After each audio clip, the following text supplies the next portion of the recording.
Assalamualaikum everyone, my name is Adil Muballig. So today is our class 5 of Adobe Premiere Pro. Today I came back with three new tools, Speed tool, Slide tool and Pen tool.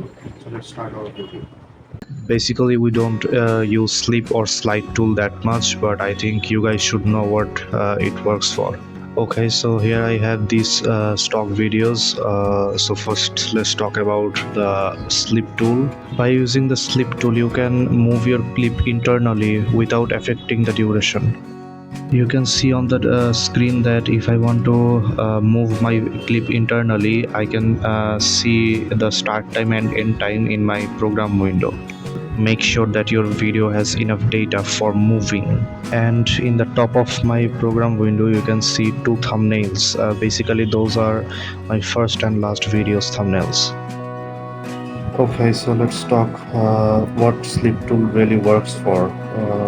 Suppose it's my video clip. Now if I hide my pen like this, you can only see the middle portion of my pen, but if I slip it like this, now you can only see this portion of the pen.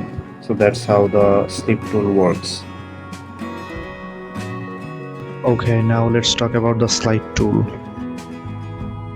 Now if you watch carefully, if I select my second video and drag it to the left side, it will not affect my second video's duration, but if you look at my first video, it is automatically trimming, and if you focus on my third video, it is increasing automatically. And that's how the slide tool works. You can apply this tool on your other clips.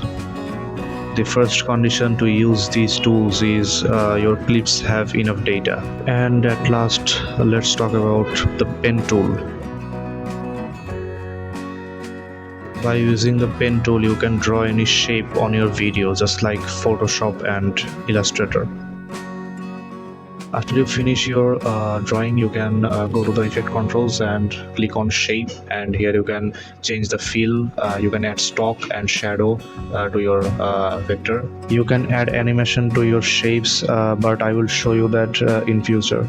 If you don't want to draw anything, you can add basic shapes just like rectangle and ellipse. To reveal the other tools, just long press on the right click. Sometimes we have to add text with a plain background. In that case, you can use these shapes.